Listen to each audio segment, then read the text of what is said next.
ओम नमः शिवाय गुरवे सच्चिदानन्दमूर्तये निष्प्रपञ्चाय शान्ताय निरालम्बाय तेजसे।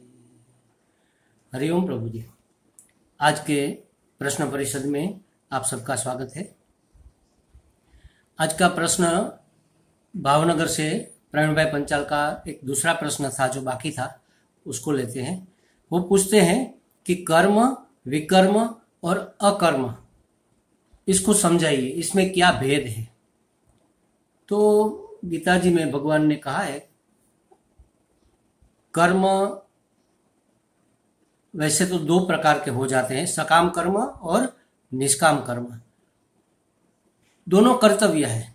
कर्तव्य माने करने योग्य है। अगर कोई कामना मन में है तो कर्तापन को लेकर फलेच्छा के साथ किया हुआ शास्त्र विहित कर्म, शास्त्र में जो परमिशन दी गई है, शास्त्रोक्त कर्म किया जाए, सकाम कर्म, उसको भी कर्म कहते हैं, और निष्काम कर्म को भी कर्म कहते हैं। दूसरा है विकर्म। विकर्म माने वो कर्म सकाम तो होता है, उसके पीछे कोई कामना तो रहती है, कर्तापन भी रहता है, फल की इच्छा भी रहती है, लेकिन वो शास्त्र सम्मत नहीं होता। शास्त्र विरुद्ध भी हो सकता है और शास्त्र निषिद्ध भी हो सकता है। शास्त्र ने जिस कर्म को करने की साफ मनाही की है उस कर्म को विकर्म कहेंगे, या तो शास्त्र ने जिस कर्म को करने का कहा है उससे विरुद्ध किया जाए उसको भी विकर्म कहेंगे। मतलब ये दुष्कर्म ही समझ लो। और तीसरा है अकर्म। अकर्म एक तो निष्काम होता है, उसमें कोई कर्तापन नहीं रहता और फलेच्छा भी नहीं रहती, अहमता ममता आसक्ति रहित जो किया जाए और शास्त्र के अनुकूल भी हो, शास्त्र विहित भी हो, शास्त्रोक्त भी हो, साथ साथ भगवत भक्ति से पूर्ण हो, भगवत भक्ति पूर्वक, शास्त्र विहित, फलेच्छा रहित, अकर्तापन भाव से, किसी कामना के बगैर, अहमता ममता आसक्ति को छोड़कर जो किया जाए उसको कहते हैं अकर्म। उसके लिए रमण महर्षि ने भी कहा है, ईश्वरार्पितम नेच्छया कृतम। ईश्वर को अर्पण करने के लिए, अपनी इच्छा की पूर्ति के लिए नहीं, नेच्छया कृतम, अपनी इच्छा की पूर्ति के लिए नहीं करना है, अपनी वासना की पूर्ति के लिए नहीं करना है, लेकिन ईश्वर की इच्छा के अनुसार, ईश्वर की योजना के अनुसार हम कर्म करें, उसको कहेंगे अकर्म। एक शब्द और भी हमारे शास्त्र में है, नैष्कर्म्य। और नैष्कर्म्य सिद्धि हमारा परम लक्ष्य है। नैष्कर्म्य सिद्धि का मतलब है अकर्ता भाव, मतलब आत्म तत्व में प्रतिष्ठित हो जाना। आत्मा न तो करता है, न तो भोगता है, न कुछ कराता है, न कुछ करवाता है, तो जो होता है बस होता है, उसको कहते हैं नैष्कर्म्य भाव। तो ये शास्त्रोक्त शब्द है महाराज।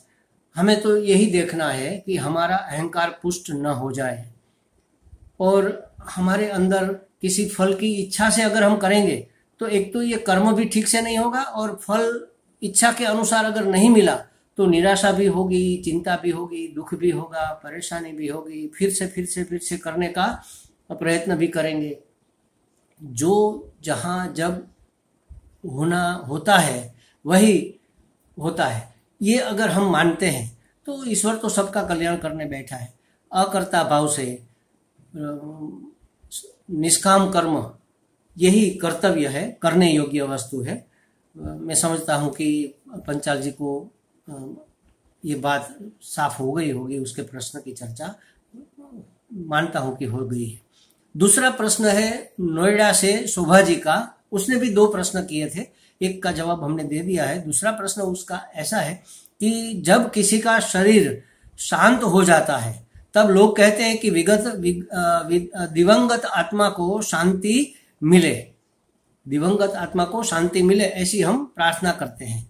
तो जबकि गीता जी में कहा है कि आत्मा एक शरीर छोड़कर दूसरा शरीर धारण करता है और आत्मा तो अमर है, तो ऐसे आत्मा को शांति मिले का मतलब क्या है? देखो प्रभु जी, जो लोग इस मार्ग पर आगे बढ़े हुए हैं, वो जानते हैं कि आत्मा अकर्ता है, अभोक्ता है, न कुछ करता है न कुछ करवाता है, उसकी सन्निधि में सब होता है।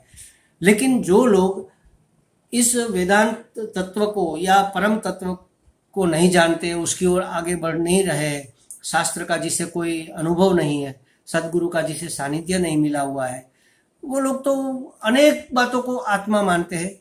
हम अपने शरीर को भी आत्मा मानते हैं। शरीर को मैं कहते हैं, मैं का मतलब है आत्मा। अपनी इंद्रियों को मैं कहते हैं। वैसे साफ नहीं कहते कि आंख में हूं, लेकिन ऐसा हम कहते हैं मैंने देखा। मैंने देखा मतलब यही हुआ कि आंख में हो गया। मैंने सुना, तो मैं आंख, कान, नाक, सभी इंद्रिया, उसमें हम मैं पने का अध्यारोप कर लेते हैं। सबसे ज्यादा मैं पने का अध्यारोप होता है अंतःकरण में, जिसको हम सूक्ष्म शरीर कह सकते हैं। सूक्ष्म शरीर में अपना मैं पना सबसे ज्यादा है, और सूक्ष्म शरीर को मैं मानने का मतलब उसको आत्मा मानना। ये देह छोड़कर जब जीवात्मा जाता है तो क्या जाता है? ये सूक्ष्म शरीर अपनी वासनाओं को, अपने संस्कारों को लेकर सूक्ष्म शरीर के साथ वायु, प्राणवायु निकल जाती है। उसको उदान वायु कहेंगे, प्राणवायु तो नहीं कहेंगे। वो वायु अपने साथ सभी संस्कारों को लेकर अंतःकरण के साथ निकल जाता है। तो उसके लिए ये शब्द इस्तेमाल होता है कि इस सूक्ष्म शरीर को, जिसमें संस्कार भरे पड़े हुए हैं, वासनाएं भरी पड़ी है, जहां संस्कार, वासना, ये विषय की वासना होगी, वहां शांति कहाँ होगी महाराज? तो हम प्रार्थना इसलिए करते हैं कि उसके ये सूक्ष्म शरीर जो जीवात्मा है, जिसको जीवात्मा कह लो, जीवात्मा को थोड़ी शांति मिले, वो वासना से ग्रस्त न रहे, विषयों की वासना से इतना ज्यादा उत्पीड़ित न रहे, और उसको अगला जन्म किसी अच्छा मिल सके, उसके लिए हम प्रार्थना करते हैं। और प्रार्थना का एक असर उत्पन्न होता है, उसकी एक इफेक्ट होती है, उसके एक तरंग पहुंचते हैं उस आत्मा तक, ऐसा माना जाता है, जिसको वाइब्रेशन कहेंगे या जो भी आप कह लो।